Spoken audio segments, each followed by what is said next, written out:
Welcome to another episode of the Built for Growth podcast. I am here with AJ Richards. We are at the Food is Medicine Summit. I think we're both incredibly passionate about what is going on with our food system here in America, ranchers, the struggle, the policies, and we're really going to get into all of that and what he is doing with technology. Is that the right technology? This is a different intro, by the way, because AJ's sitting right here. Normally I do the intros all by myself, but we are in a totally different setup. We are on the ranch. We are on the fly. We didn't expect to even get to do this. This is just so great. I was so excited to come here and hopefully meet you. I was hoping you were going to be here at the same time as me. And we just got to talking. I'm like, we need to find a way to do this. Yeah. We need to find a way to sit down and because you're out in Cody, Wyoming, and you're doing amazing things. So let's talk a little bit about the, I don't feel like technology is quite the right word. What are you calling that? We say we're marrying the wisdom of the past with the technology of the future. Okay. So you got it right. Yeah. Let's talk a little bit about that real quick so that we can, get people on board with kind of what you're doing. And then we're going to move a little bit into the why. Yeah. Yeah. So we're building from the farm.org. It's like the Airbnb of local food, right? So the technology of the future now is how do we connect farmers and ranchers in today's modern age in a way that, mimics how they used to do it back in the day where it was a handshake. You knew who your farmer or rancher was. And then the wisdom of the past is that you're going right to those farmers and ranchers who understand what it takes to produce your food, to make sure it's healthy, and really build that food sovereignty or resilience within our own communities. So it's so good. And so in the detail of that, talk to me if I am a user of this platform. Like, how do I find it? And then what do I experience as I kind of move through this? And why is it different? You say Airbnb of food and ranchers and whatnot, but I had trouble computing that at first. And then you showed me, I was like, oh, that's amazing. Yeah. But explain that a little bit more. Yeah. Sometimes people get it easier if I say it's like Etsy for food because the store is managed by the farmer, right? So we're not a white label. We're not passing their product through our brand.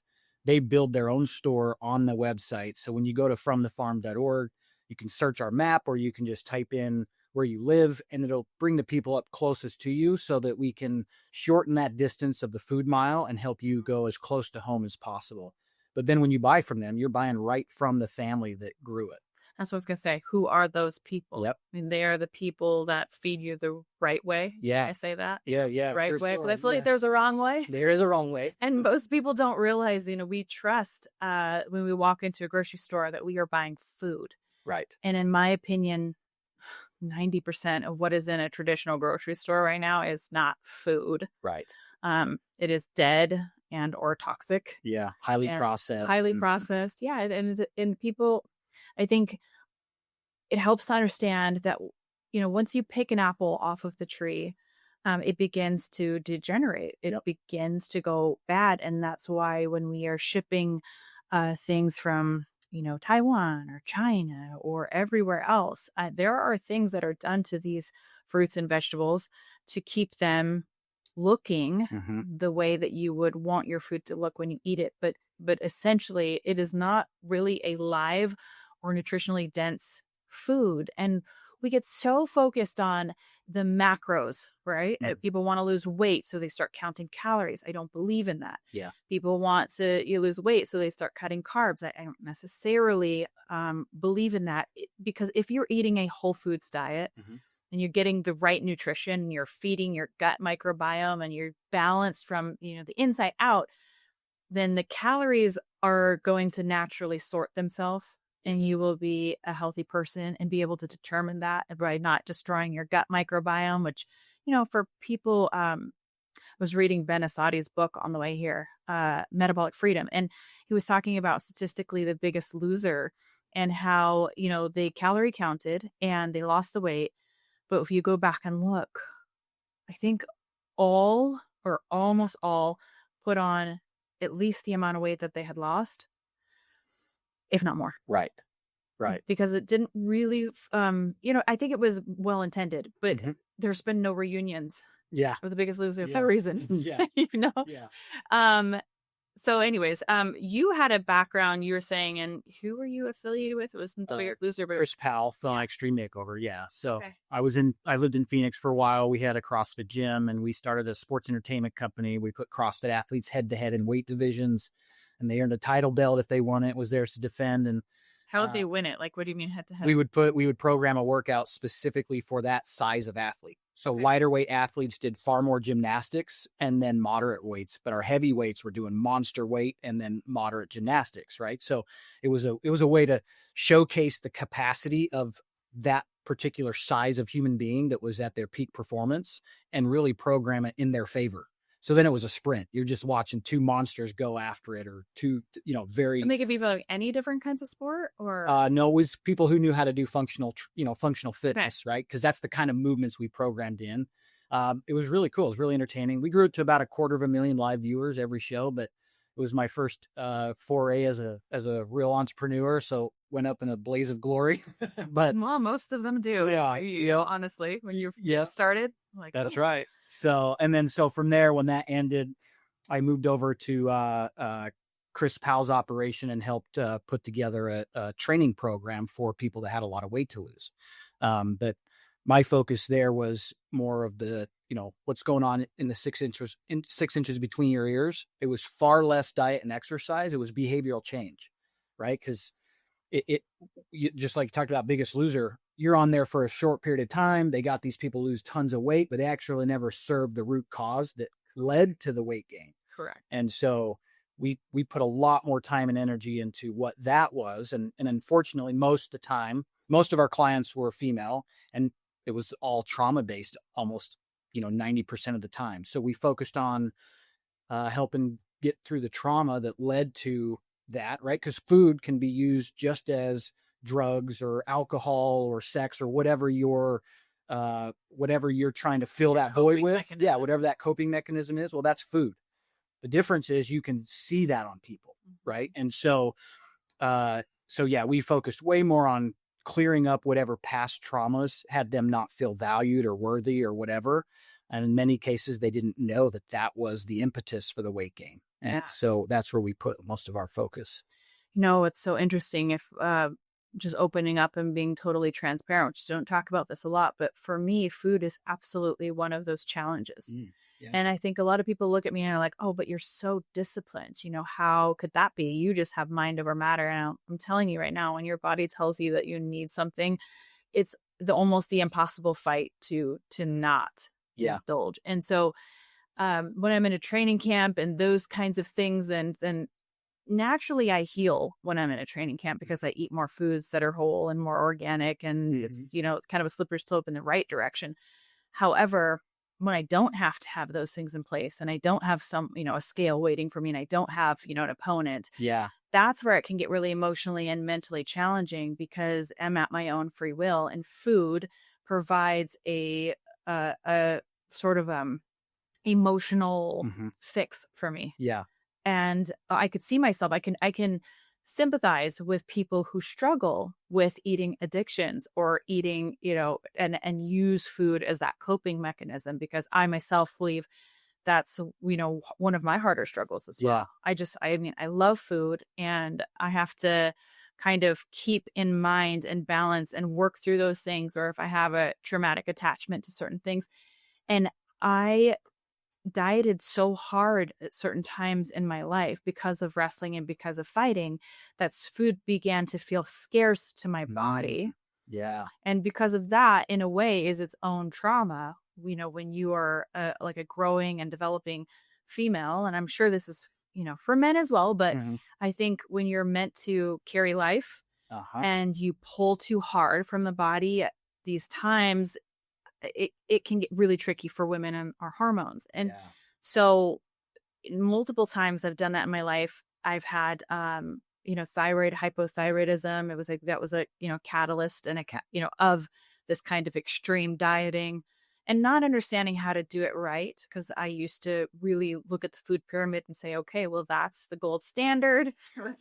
Exactly. I guess I'll eat chicken and rice and broccoli, and that's it. And I'm just going to kind of, go extreme. And so it did become a trauma for me, because the food became such a focal point. It was everything I had to focus on all the time was food. For better or for worse, it was about food. And then it became about calories. And then it's like when I didn't have to focus on it for the better, it's kind of like I was focusing on it for the worse. And it just became this emotional, like a roller coaster where I was just like felt swallowed up by it. And I had to really work hard to kind of recognize that I'm using it as a coping skill and recognize that this is challenging for me and like how to sort of unravel that through my spiritual connection, my self connection, my mental connection, my emotional connection. Yeah. So it's so true. But I will say when you do eat more nutrient dense foods, it's a heck of a lot easier. Yeah. You become satiated. It's like you were saying a minute ago, the food that we think is food, it's got chemicals in it that have you not be satiated. You're looking for more. And if you just stuck to the whole natural foods, your body's going to say, I'm full. You know, you can't just keep eating chicken that's, you know, got seasoning that's good for you. Your body's going to say, I don't need any more chicken. Yeah. Right. But if I slide a plate of cheesecake in front of you, you're like, I'm hungry again. You know, I was like, give me that cheesecake because that the reward center in the brain.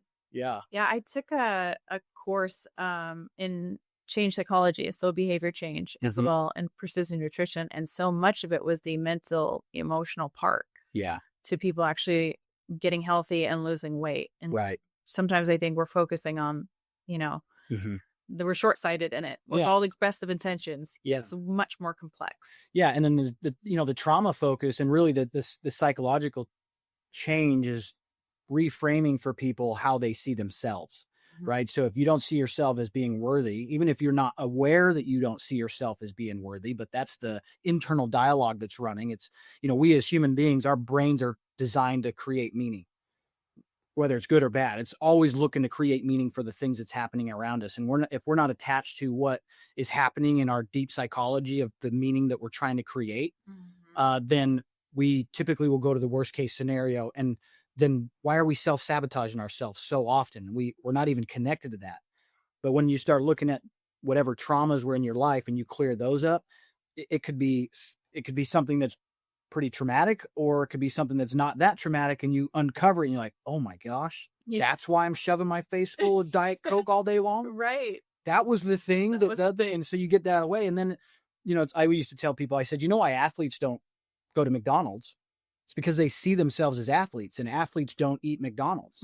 But if you see yourself as being fat, it's easy to drive through the drive-through because your recognition or your understanding of who you are. That's so good. You're attaching that so I'm not an athlete, I'm an overweight person.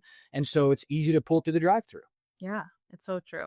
You know, one of the gentlemen, when I was up on the panel speaking here at Food as Medicine, by the way, we're in Bandera, Texas at Sovereignty Ranch, restaurant Eat at the Barn, regenerative farm, amazing place. And I've done a podcast already with Molly. You know, her story is incredible, and how, you know, she got basically pushed out of her restaurant and her dream and everything that she was doing in California. Everything from throwing blood on her restaurants to leaving reviews, people who've never even eaten there, you know, just to try to tank her. So I'm glad we're still here, and she's still here, and she's fighting the good fight. She's definitely not somebody who gives up easily, which I can appreciate. But, you know, a gentleman stood up and he asked the panel a question, and he said, you know, I am an alcoholic, you know, who's been recovering for this long. And I wanted to immediately like run out there and correct him. And be like, don't say that anymore. Like, and maybe that's what they tell you to say when you're there, is like that, to admit, you know, and you have to admit to yourself that you are an alcoholic. But it's okay. Once you recognize it, but then you have to like stop tying it to your identity. You have to acknowledge it, and you have to stop tying it to your identity. Because if you keep telling yourself forever, then you're just like waiting to return to that place. Like, I am an alcoholic who's in recovery. It's like, okay, well, I used to be an alcoholic, and, you know, I'm always looking to better myself. Maybe it's like a better way of thinking about it. But you're so right about that psychosocial, emotional point of healing and moving through. So continue your story. So that kind of like went down, didn't pan out the way that you wanted. Like, how did you get into, you know, promoting this kind of accessibility for the ranchers and farmers who have just been beat to shit through the system? So my family are 5 generations of ranchers. They're actually the Bundy Ranchers. So if anybody does a quick Google search, Bundy Ranchers, you'll find out very quickly who they are. They've been fighting for producers' rights and so forth for a long time, and even have gone, my cousins were put in prison for 2 years as political prisoners when the last incident went down. They ended up incident. In 2016, they went to Oregon to stand up for some ranchers that were being wrongfully persecuted by the federal government. They showed up with a bunch of militia members. They took over a federal facility. It was out in the middle of nowhere. It was like a bird aviary sanctuary or something like that. And my understanding is they did that to bring attention to what was going on. Mm-hmm. They were surrounded by, FBI. It was a big deal. And then the way it ended is they basically invited them into town for a sit down. And so as they were heading down the road, and there's drone footage of this that you can actually find. So as they're heading down the road, they come around the corner and there's a roadblock, and they were there. It was a setup. And so they blew past the roadblock, get further down the road, come around another corner, and there was another roadblock. Well, they tried to go around that one, but there was a deep snowbank at this time of year. And so they go around the roadblock and get stuck in the snow. When they get stuck, there's cell phone footage of bullets coming into the cab right away. And the FBI has lied about that. But there's footage of it. And so the driver, Lavoy Finicum, gets out and walks across the snow, basically says, "Shoot me then." And 2 guys come out of the woods and shoot him dead. So then they arrest my cousins and a few other people, and they were in prison for a couple of years while being tried. At the end of 2 years, the judge looked at the prosecuting attorneys for the federal government and basically said, "You have corrupted this case so badly," because they were wrong, that I can't try it. So everybody's acquitted. So they're all out now. That's 2 years of their life still. Yeah. So, anyway, so that's the background I come from, but I'm the city slicker cousin. I got to do the brandings and the cattle drives. I always say if my mom was my dad, I'd be a rancher, but my mom married a guy from town. And so it just wasn't in the cards, but I've always wanted to be in that space. And my uncle told me once, if you want to be a millionaire rancher, start with 10 because you'll lose it all.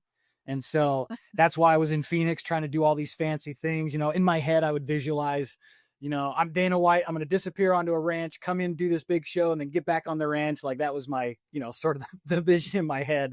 Because that, if I'm Dana White, I can afford a ranch, so that's what I was trying to do. When you say show, what are you talking about? That's the sports entertainment company. Okay, it was called Rush Club. Yep. So we put CrossFit athletes head to head to compete for a title belt, but it was a CrossFit style workout. Yep. But it was focused on the weight division, right? Okay. You were still focused on that at this time. Yeah.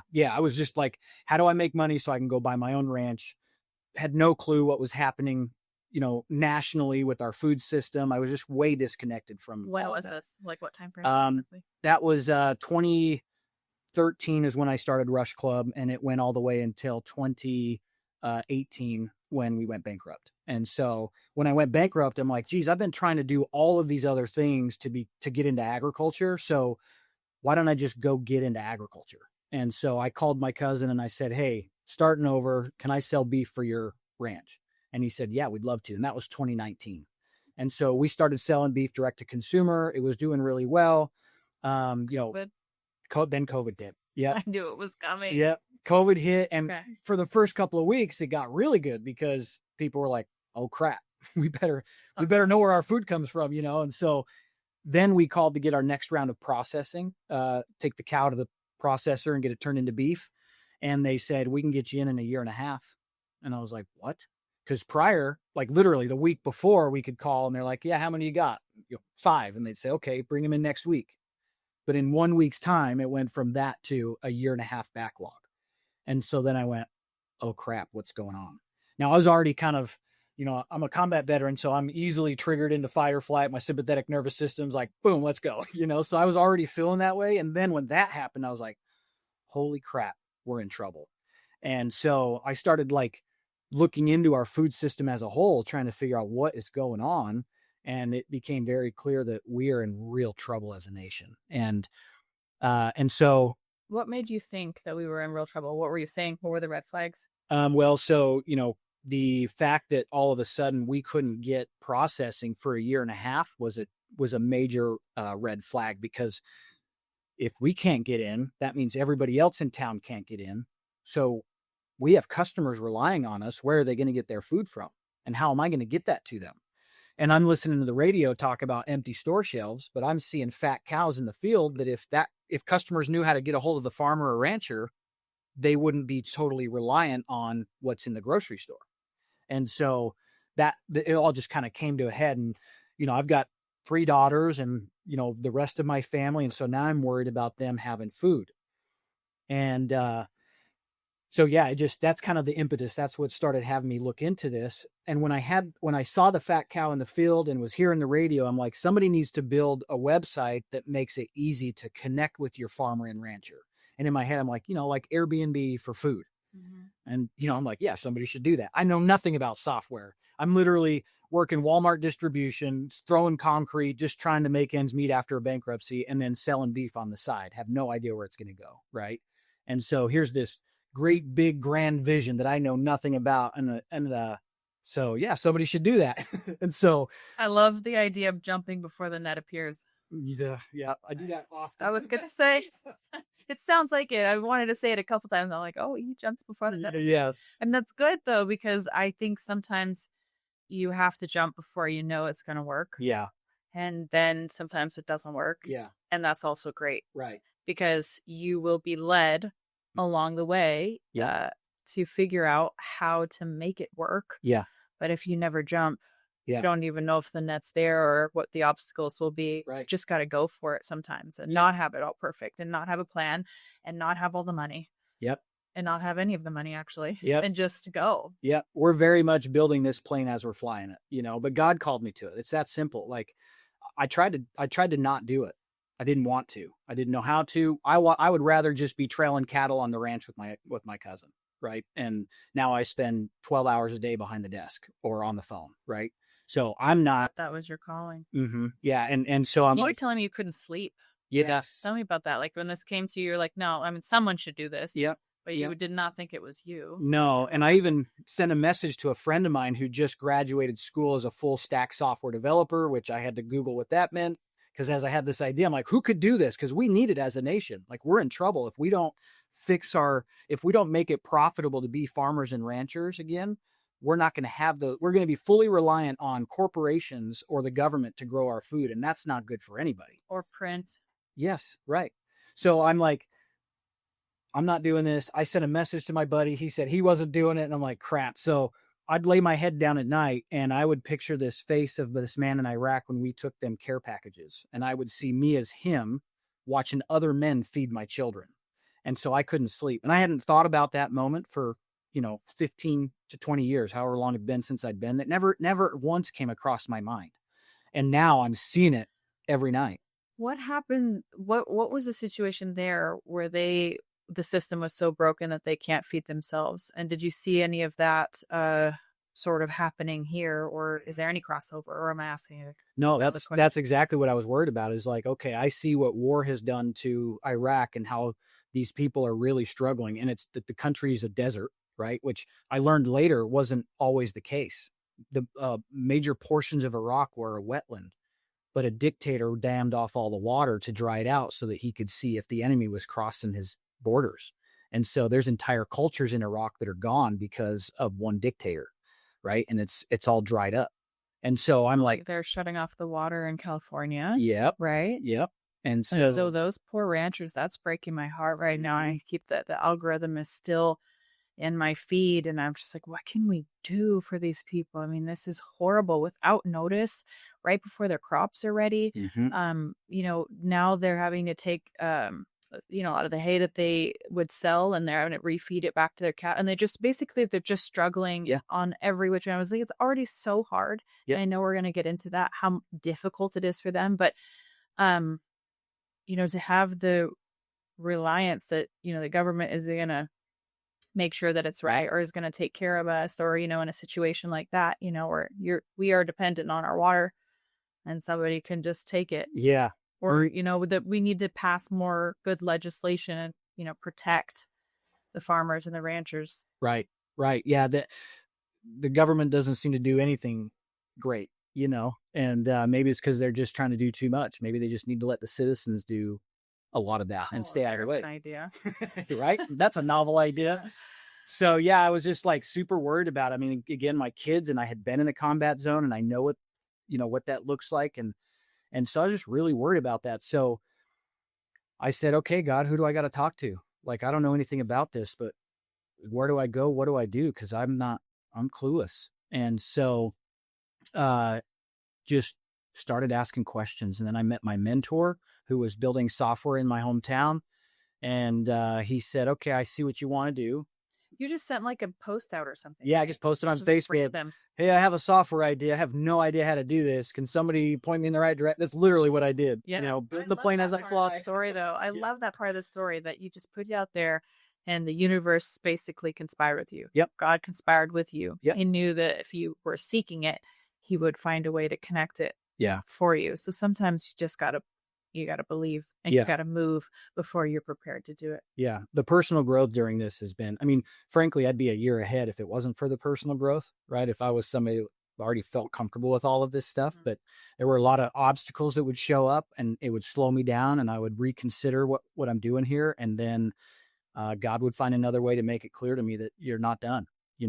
I'd get a new job, make good money and be like, okay, I can put that on the back burner. And then that job would be really bad. And I'd be like, oh crap, I got to keep going, Have you always been close to God or is this the way you're finding? No, I found that's he's really been involved in my life.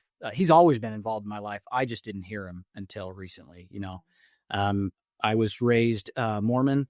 And then I left the Mormon church, a long time ago. And then even before I left the church, being in the Army and all this other stuff, I was just out, just making all kinds of mistakes. And, but really seeing God's hand, and especially since COVID, it's just been super clear. Like, yeah, this is like, I'm nobody without him. I'm for me now, like I have one goal when I'm standing in front of him after I die, whether this works or not, I just want him to say, you did what I asked. Cause my internal feelings sometimes is this is too little too late, or it's not going to work. Right. That's the human side of me, but I've been called to do this. And so because that's what my calling is, that's all that matters. And so when I'm in front of God, I want him to say, you did it despite your own internal fears. And maybe it does work and it goes really well. And still I want to be in front of him and say, despite all your concerns that it wasn't going to work, you did it. And because then that's all that matters. Right. Yeah. And maybe your life is just one step in 100,000 more steps that need to take place after, but you've started the momentum. Yes. Yeah. And who knows how far it will go. That's right. That's right. And even if it's not like some of the things we're able to do in policy is already going to change things here in this country that I've been able to be a part of. And so even if what I'm, working on doesn't succeed, we're successful in other things that are absolutely necessary. Right. So that's where I just have to just keep moving, just walk by faith. That's it. Like, I don't know if it's going to be what we're doing that's super successful or what comes from that outside of that is what the whole point of that was. I don't know. So we just walk by faith and just let him guide. And so when stuff comes up that I'm really, over my head with, I still step forward because I'm like, you put me here for a reason. What do I got to learn? It's like I was in Washington, D.C. recently with Secretary Rollins, and I can't even say I can't believe it. Because I pray to God every night, guide me, where am I supposed to be? So now I'm here in DC with Secretary Rollins and I'm like, well, I guess I asked for this, So it's just been personally humbling and a lot of growth. But it's also been one of the greatest things I've done in my life to serve our farmers and ranchers. My own immediate family, there's a saying, you're always 7 to your relatives. So they don't give two craps about what I'm doing, but there's so many other folks that didn't watch me grow up that they're like, wow, you got that done, so I'm just here to serve, whether it's my immediate family, but I'm here to serve our nation. I mean, if we lose our food sovereignty, we're done. And that's really comes down to that. Like Elon going to the moon and all of these big projects that are going to Mars and all these big projects that people have. If you're hungry, they're done. If you're starving, nothing that anybody's vision or mission or whatever they want to create all hinges on the most basic human need. Are you familiar with Yoni Parker? I'm sorry. I'm not. Yeah, she was on Rogan's podcast, and she escaped from Oh, yes. Korea. Yes, I am very familiar. And how they did it was they asked the people to willingly hand over their land and their rights and their food sovereignty. Yeah. And first story is even 1% true. Yeah. It should scare the crap out of everyone here in America. Yeah. And just looking at our decline, that 2% of the population or less Yep. is making our ranchers and farmers. Yep. And we're making it so hard on these people who are doing their best to feed the population. And then, you have the propaganda coming, that cow farts somehow now all of a sudden are what's responsible for, global warming. It has nothing to do with all the, millions and billions of cars that are driven every single day, airplanes, or all the things, which we're all guilty of contributing to. But the cows get the blame. This is just wild to me. So what is your mission with everything that you're trying to do, and, with from the farm, when somebody goes onto this site or app, is it an app? It's a website. Currently. Website. Yep. So we were dabbling, and you were showing me a little bit when you say it's like an Airbnb. What I want people to understand about that is when you go in there and you search where you are, and you showed me where we are currently in Bandera, and Sovereignty Ranch popped up. Yep. It shows you the nearby local ranchers, farmers, and people that you can go literally and buy the food from, or you can put it in your cart. And if they ship, you can have it shipped to you. But it's one step closer to shaking the hand that feeds you. In a world where, it's not always easy to just like go out to a ranch or a farm every day and get your food there, because our system's not really set up to support that. Right. You try to go to farmers markets, which obviously I advocate for, but let's be realistic. This is not set up for our convenience. It's not easy, nor is it very well understood. Right.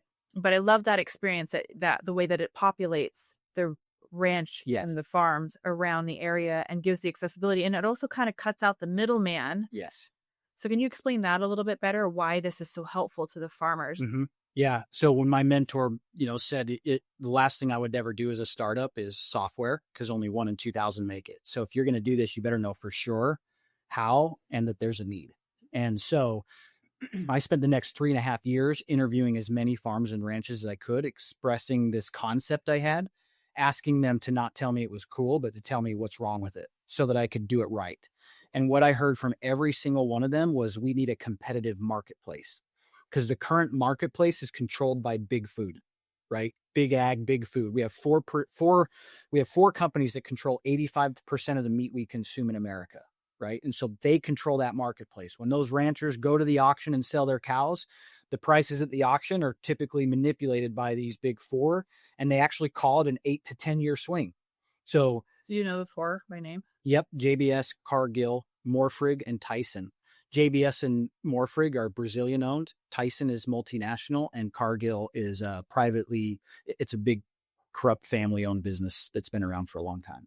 So those are the big four in the. And how are they driving it? How are they driving the market? The market. Yeah. So what'll happen is you take ranchers will take their cattle to the auction. Yeah. And the primary buyers in those auctions are either those companies or people attached to those companies. And so they can manipulate prices as they need to based on how they're bidding. And so there's a lot, it's, getting in the weeds a lot there, but for your average listener, that's what happens. And so they can manipulate that market up and down. And so everybody's kind of waiting for the shoe to drop. The difference now, though, is we're at the lowest cattle numbers since 1950. And we've got 2025 population. Okay, but why? Because over time, because the farmers and ranchers couldn't make it financially because of that manipulation, they went out of business. So we lost 17,500 ranchers every year for the last 5 years because they couldn't make it work. Either they weren't getting enough for their livestock, or the input costs were so high, or bad policy in the states or counties they were in just made it impossible to do. Right. Tell me about, we were talking about this yesterday a little bit, that some of the policies and these poor ranchers would get sued or regulation Yeah. could be changed about them being able to have like per unit of cattle Yep. per space Acre. of land. Yeah. Yeah. So in the West, public land is the primary chunk of what's in the West, right? Public land meaning Bureau of Land Management under the Department of Interior or Forest Service. And so because it's public land, the ranchers will have grazing rights that they have to run their cattle. And a lot of those grazing rights were vested to them clear back in the 1800s when their ancestors went west and worked their tails off to establish these operations. Well, then in 1935, they started what's called the Taylor Grazing Act, where they first started assigning AUMs. And an AUM means animal units a month. And one AUM is a mama cow and a baby cow is considered one AUM. So in 1935, there was an estimated 18 million AUMs in the West, right? So now we're down to 8 million, because what'll happen is you get these environmental terrorist organizations like Western Watershed, who's funded by outside funding, and you can trace it back to some real dark people.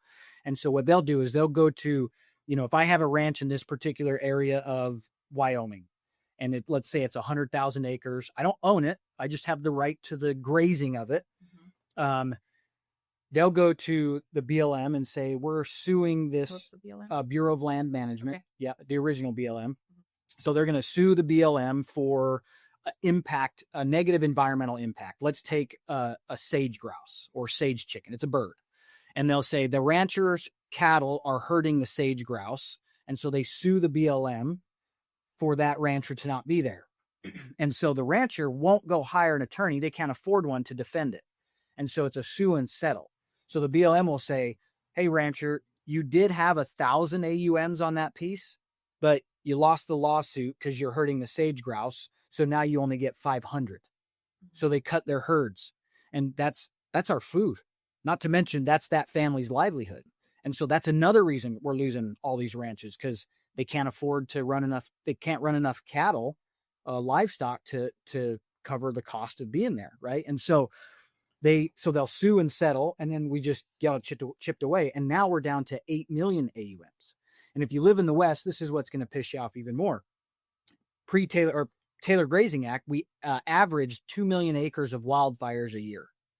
Now, when we've reduced 10 million head of livestock in the West, right, it's 10 million acres average a year, because livestock put organic matter out of their rumen of their gut back into the soil. That soil grows grass. That grass sweats. It's called evapotranspiration. That water goes in the air and it creates a water cycle. So 40% of our rainfall is supposed to come from local water cycles through this water cycle. But because they've taken the cattle off, it's dried out.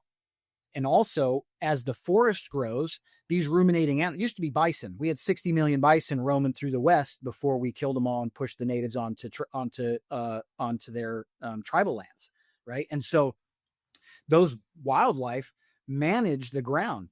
Now, if you go to Yellowstone, it's the ugliest, sickest forest I've ever been in. It's so thick because there was no animals going through there managing how thick the forest was. So now you get a forest fire and it's so thick and the forage isn't managed that it crowns up into the trees and it just nukes the whole place and you can't stop it, right? And so that's what's happened is we've taken the livestock off. They're not refertilizing the soil. They're not managing the sprouts and stuff coming up so that it stays thinned out, and we've reduced our food supply. Oh, yay. Yeah. So it's just compounding, right? Yeah. And so now we're in a place where we've lost 17,000, basically you said 1.8 million farms and ranches left. Of that, 85% of them are considered small, meaning they make $350,000 a year or less. 85% of who's remaining. Gross or net? Terrible. That's I think that's total. Yeah. Yep. And so if you're not making more than that, you're considered small, which means 85% of our farms and ranches have to work off-farm jobs to sustain their cow habit, right? And most of them are doing that because it's heritage. They're trying to maintain the heritage of and they love it. I mean, if you've ever gone on a cattle drive, you'll be like, I see why they love it. This is amazing. You're in nature, you're moving these cows. I mean, it's an incredible lifestyle, which is also why suicide rate amongst farmers and ranchers is as high as veterans, because it's part of their DNA. It's who they are. And you take that away and they don't know who they are anymore. Right. And so, it's just a major problem that we as citizens, one of the things that drives me nuts is how people just are so disconnected from the source of their food that I get these crazy messages on Instagram. I hope all you farmers go bankrupt. And I'm like, do you know what you're saying? Like, you have no clue. And they think it's some sort of privilege. Listen, you go work with a rancher through the winter in Montana and tell me how privileged they are. Or just work with them in general. They don't have time off. Cows have to eat every day. Yeah. Right? There's no such thing as a vacation. If you leave for vacation, you have to have a friend or neighbor that's going to cover for you while you're gone because you have animals to feed. Yeah. 90% of the population would never give up all of their comfort and their freedoms to go do that job. So there should be there should be respect for what they're doing because they're feeding us, not degrading them. But it's not necessarily their fault. Our government and our big corporations have separated us from our source of our food to where we no longer respect it. Mm-hmm. It's so hard to hear, honestly. And it's frustrating and it's maddening, but I've been aware of this for quite some time, how not all the details, but I know that it's really difficult, not only for the, for the consumer on the consumer side of it, realize how difficult it is to find access to this kind of food. That I feel like is what I want for my family. I want the most nutrient dense food, and I don't want to focus on the macros. I want to make sure my children are getting enough vitamins and minerals and the things that they need to grow healthy bodies and brains. Yeah. And when we eat empty food, we don't get that. It's just, we haven't really understood that on a deeper level. We just think that, once we put something in our mouth and we swallow it and then we're full and that's it. Yeah. That's all there is to it. I'm like, no. Yeah. There's so much more to that. But in talking to you, it really helps me to understand even more so the difficulty that the ranchers and farmers are dealing with, the problem that they have. So how does the software that you've developed, you kind of talked about it, but how does it really make it better for the rancher or the farmer? Yeah. So understanding the lifestyle of the farmer and rancher, which is they're very busy. Just producing food is very difficult, right? And if what they need to survive is the retail dollar. So I'll speak to beef because it's what I know the most, but the average rancher gets 9 to 14 cents on the dollar, right? So if you go buy a pound of ground beef, they're only getting 14 cents on however much that was per dollar. That's not enough to stay in business. And so our vision is to cut out all the middlemen. If a consumer goes right to them, they get the full retail dollar, which is what they need to stay viable. Not to mention, they're the one who spent 18 to 24 months raising that animal, right? And so, but in the middle, there is marketing needs and there's distribution and logistical needs that do have to come from somewhere. And so some of that does make sense, but if we can use technology to simplify all of that and shortcut a lot of these things that needed major corporations to handle that took all that money. So you go to fromthefarm.org. We built this site so you can go right to them, pay them the retail dollar, and then they can ship it straight to you. We've removed a lot of pieces in the middle. So our vision is if we can get millions of people to go to fromthefarm.org as we grow and add more farms on there, that's marketing dollars they don't have to spend, right? They can just focus on raising the food. And then our vision is to keep looking at all the other ways that we can make that easier. That's why we use Airbnb as the model, because the only reason Airbnb or VRBO exists at the scale it does is because they handled the marketing. So if you had a home to rent, imagine if you had to go do all of the marketing just to rent your home throughout the year. No, you would never be able to reach the people that want your home. Because where do you even know? Yeah, and would it cost you so much? Yeah, where they come from? Yeah, so what they did was aggregate customers to that particular industry very well. The second thing they did was all the stuff in the middle, right? So it's like, okay, I can bring all the customers, but you have to handle the legal paperwork. You have to handle the insurance. Well, with Airbnb, you just sign on the line. They handled all of that for you. They took care of all of that stuff in the middle. So that's why what we're trying to do after the, 3.5 years and continue of R&D, we're never going to be done, came from all of that research to say, okay, if we can bring the customers, if we can simplify the logistics, if we can get people as close to home as possible, we reduce the cost of shipping, we reduce the need for dry ice or whatever to ship it around. Even better, if they're close to you, you can meet them at a location and pick it up from them and cut out a lot of other middle pieces. It's possible to do that. So does it make them more affordable for the consumer? Not yet. Not yet. No, because we're so it's not at scale, and our food supply is gone. Yeah. Plus, also the input costs are so high. Now, what the consumer does get is a higher quality, nutrient dense food, and if you know your farmer and rancher, you'll always have it. To me, that's the most important thing right now. It's like, okay, it's really expensive, and we buy right from our farmers and ranchers, and we pay more. But my wife was actually telling me, we actually don't spend that much more, because when you cook with whole foods, you have leftovers, and you're also satiated faster. So when we cook with whole foods, we typically get 2 meals out of that. We get dinner and then leftovers for lunch. So it actually extrapolates to be better. The customer also needs to take responsibility for this. We have been trained for convenience, right? And we've also been trained that I'm going to buy the sodas, I'm going to buy the potato chips, I'm going to buy my beers and my weed and my whatever else. But why do I have to pay $6 a pound for ground beef that's going to edify my brain and my body and help me function as a human being? That's broken. The consumer needs to take responsibility. $6 a pound for ground beef should be $6 a pound for ground beef. That's cheaper than if you took a bag of potato chips right at the gas station that's $4 or $5 for 4 ounces, 5 ounces. Yeah. And measure that out to a pound and tell me how much you spent for potato chips. Right. Yeah. And then let's compare the nutritional value, and let's see how long it takes for you to get to your daily value of how much you'd have to spend on those potato chips to get to your daily value of vitamin B. Yeah. Let's go down the list. Right. Because I'm pretty sure you're going to lose that battle when you're talking about what you're actually paying for with food. Should be looking for nutrition. Mm-hmm. That's what you should be paying for. Exactly. You should be paying for nutrition, and you're getting ripped off. Yeah.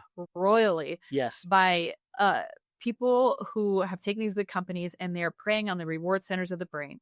They know through science how our brain works and why it is rewarding to us to eat calorically dense, modified foods that hijack that reward center. Exactly. And send us down a path that isn't great for us. But if we, as cognitive people, we can look at this and say, I am paying this much and I'm getting so little out of it. Mm-hmm. I'm actually spending way more money. Yeah. If you think about it that way. Yeah. And then the other side too is, because we become disconnected, there's like things that people don't know that they can do to make it more affordable, such as if you buy a whole beef, you're going to save a lot more money. Now, you're going to have to come up with money up front, but guess what, folks? Tax season's coming. Use your tax returns to fill your freezer with high quality, nutrient dense food. Yeah. But I can buy a whole beef, direct from the producer just being honest with everybody, prices have gone way up. 2 years ago, you could buy a whole beef for around $3,500 to $4,000. You can still probably find one for about $4,000 up to $5,000. But that beef, if you've got 4 people in your family, is going to feed you for an entire year. So that's a pretty good investment. $5,000 to feed my family the protein needs for an entire year. And you are buying that family's child a bicycle. Yes. For Christmas. Yeah. Yes. Right. As opposed to these companies that are billionaires that are corrupt, and you're buying them another Ferrari. Yes. What do you want to contribute to? That's right. And the other thing too is, you don't have to buy the whole beef. Go in on it with some friends. Oh, yeah. You'll still get the price break. Yeah. But you just don't have to come up with it all yourself up front. And when it runs out, just do it again. And it's still less of a burden up front if you can do it. Yeah, we just bought from Lazy J, and we one of my friends did half. I still had some beef left, so I didn't have quite enough room, so I did a quarter. Yeah. My other friend did a quarter of the beef. And it's great. It's fantastic, and we love it. And we're just so happy to not only be contributing to, Lazy J and what meats and what they're doing there, but feeding our family nutritionally dense food and just helping the system all the way around. So and then the connection too, right? Because when, if you're somebody who prays over your meal, when you're blessing the food in the hands that prepared it, and Braden, there's a connection there. It's like, bless Braden and his family for putting the work in to get this on my plate. They love their cattle. Yeah. And I know that you said most do, but that's an understatement. The love and care and constant monitoring and the taking care of, it's like having a herd full of children at times. Or it's like they really are hands-on with these animals and helping them. And, I've had the opportunity to take my kids there and throw the bales of hay off the back and see firsthand how well taken care of and happy they are. Yeah. And it breaks my heart when I drive by some place on the highway and I see a giant feedlot. Yeah. And I see, that the wrong way. I Yeah. see the way that these cattle are not treated right. Nobody cares about them. They're a price tag, and that's it. Yeah. Yeah. I met some guys for the first time. I didn't know these kind of folks existed in the ag space, but they're just traders, commodity traders, right? They don't see the cow as as a living being. They see it as dollars and cents. And so I picked up on that because they said, well, fake meat's the future. We're hedging our bets in both. And I was like, oh my gosh. Like, because I've only grown up around producers that had that true love and care for those animals. They're stewards. A good example of that is the issues with the wolves right now. So a lot of folks are like, well, because they're rewilding, they're putting all these wolves all over the place and they're decimating the baby calves. I mean, you can see videos of living calves standing there with their whole rear ends eaten out by a wolf, and they're still alive because the way their body systems are designed. And then they have to put them down. They can't live, but it's a calf that's alive that its whole rear end has been eaten out by a wolf. And people are like, oh, well, they'll pay you for it. And the rancher's like, that's not what I want. This animal is in my care, but because I can't shoot that wolf, I have to sit there and watch them kill and eat these baby calves totally helpless. And it breaks their heart. I mean, it's causing some major problems right now that hopefully you can get addressed. Speaking of getting addressed, how do we make this reform? I'm happy to say that we have a Secretary of Agriculture. I wasn't sure in the beginning. I was a pretty heavy critic of hers early on. But I've been invited to meet with her. It took some ranchers to meet with her, and we had a phenomenal meeting. And what we learned was Secretary Rollins seems to be the real deal. Like the stuff we had to share with her, she was all in. And I think, at this time, with what's going on with the decimation of our food system and the encroachment of the New World screwworm coming from Mexico, which we can talk a little bit about, she's aware that we're in such a bad place that we need to find a way to rebuild our domestic herds, to give farmers and ranchers the confidence to stay in the fight. Because a lot of these old timers, they've been fighting the government and all these other environmental groups for so long, they're exhausted. And their kids are like, I don't want in on that. So they go get new jobs. They don't want anything to do with the ranch. So we have to do some things with policy to basically change the way things have been done for decades. I mean, literally decades. Yeah. And she was all ears. And there's some actions that are going to be following that very soon. But that I have more hope now than I have since COVID started, because we actually have the ear of the person that's making these decisions, and she gets it. And so, actions have to follow words. So we're still we're getting there, but I get messages from her every so often about different things that I'm so shocked that she's asking me about, because these are all things I would love to talk to her about. I'm like, oh man, you are asking the right questions. And just the fact you're, voluntarily sending these questions to me means you actually do care. And so, my goal has always been to make the noise. I'm not the expert. I've made it a point that as much as there is to learn about our food system, I got ADD and dyslexia like nobody's business. So what I'm really good at is aggregating enough information from so many different points, but also making that connection. So when she says, tell me about this, I'm like, oh, I got a guy. He's the expert. Talk to him.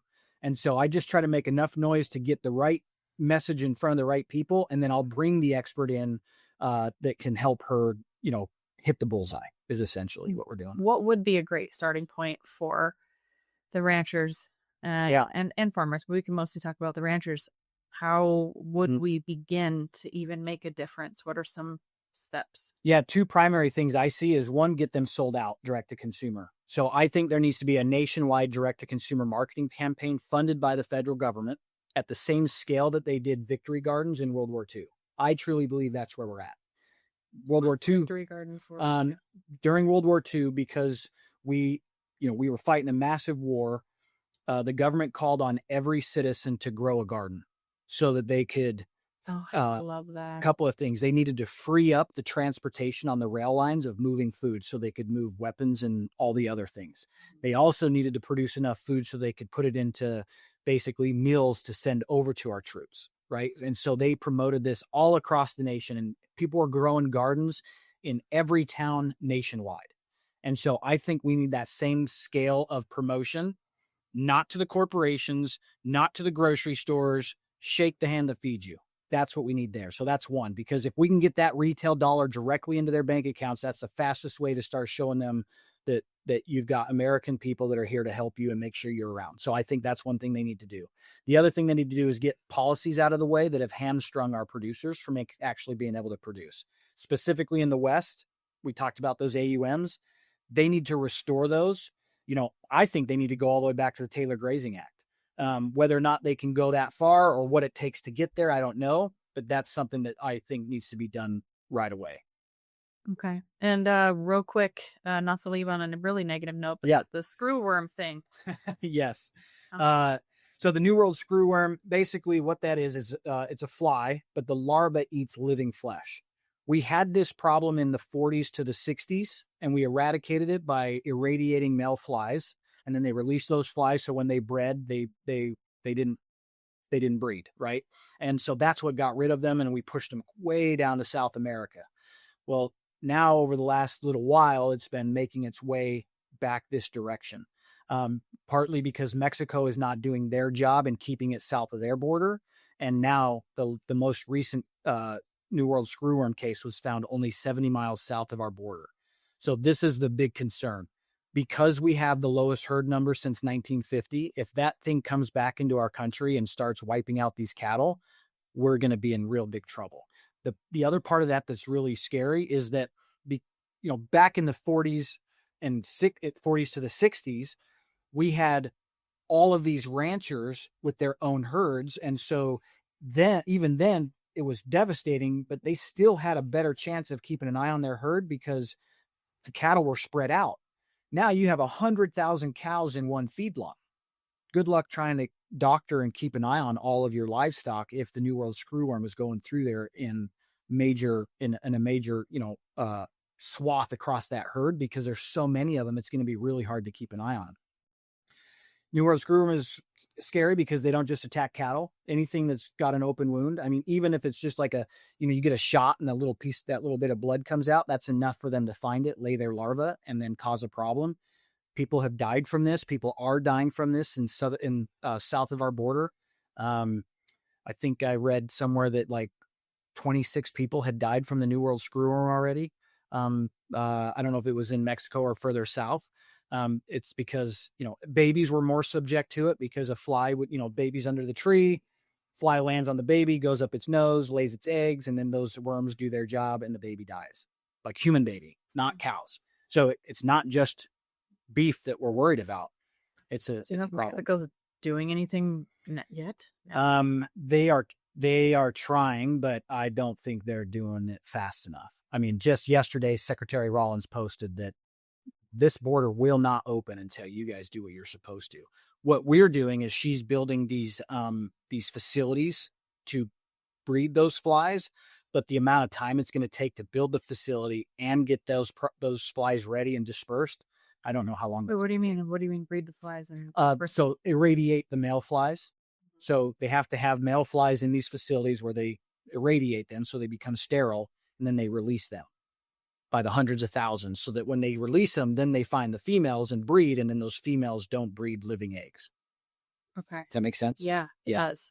And so that's kind of like leaning into it a little bit, where it's like, hopefully those flies will take the spot of like another male fly that could breed. Yes. That's the idea. And that's what worked. It did work once. So now we got to do it again, but how fast we can get it going and if it's in time, we don't know yet. So there's still a big question mark out there for us. That's why I'm telling people now, you should be buying and filling your freezer just so you've got some runway to see what's coming. Yeah. A lot of these ranchers though are so far booked out.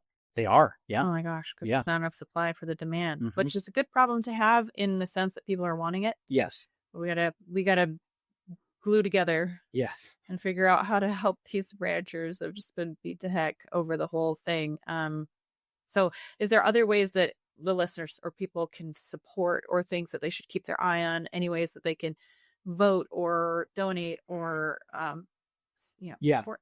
Yeah, a couple of things I would say. One, buy from the farmers and ranchers. People ask, how can we help? Well, the biggest thing you could do is put your money where your mouth is. Put it into your community, find the local farmers and ranchers and buy from them. The other thing is there's a group called RCAF. RCAF has been fighting for the farmers and ranchers for a long time. They've been fighting for policy. This is something most people don't know. It's called MCOOL, Mandatory Country of Origin Labeling. That's been repealed. So when you buy beef at the store that says USA, it's not from the USA. Most likely it was imported because they removed the law that required them to label that. So RCAF is an agency, a group that's been fighting for the independent farmers and ranchers, meaning not the ones that work for the big conglomerates, right? You've got producers out there that's all they do is grow beef for the big conglomerates, and many times they might be owned or in partnership with. I'm talking about the family farms that are doing this on a large scale or a smaller scale, medium to small scale, that they rely on that retail dollar. Go right to them. Make sure that they can stick around and they're going to take good care of you. But RCAF is going to start opening up. RCALF? Yeah, R-CALF. Okay. I love those guys. When I first got into this, I was looking at all the different agencies that represented cattlemen, and they were very clearly the ones that actually cared about our farmers and ranchers. There's some other ones out there as well, but they're one of the largest. There's one in particular. I won't put them on blast on your show, but these people don't need to be around anymore. Because they've only been working for the big packers. They claim to be working for the rancher. They've lied to them. They're not. They work for the packers. And so RCAF now, though, if you get involved with them, they're the ones fighting to keep our families on the farm, on the ground. Okay. It's beautiful. Thank you so much for sharing all this great information. I'm excited to see more and more people get on board with this. And I think that's the silver lining of the whole COVID situation and everything that's going on here is like we are hitting a rock bottom, and now really the only choice I think is to climb out of it and to fight back. And we can only do that with the support and numbers and people understanding and having thoughtful dialogue. Like you were so gracious with your time today. Yeah, thank you. Help educate. I learned a lot, and so I appreciate it. And I'm gonna give those people a follow. Yeah, I'm gonna start using fromthefarm.org more often. I'm so curious to see, what is around Vegas, my area there, and also Boise, since we've got a property up there as well. So great. I will be on it, and I'm wishing you all the best. I'm going to be following your journey and, you leading the good fight, but we're right behind you. Awesome. Thanks, Miesha. I appreciate it.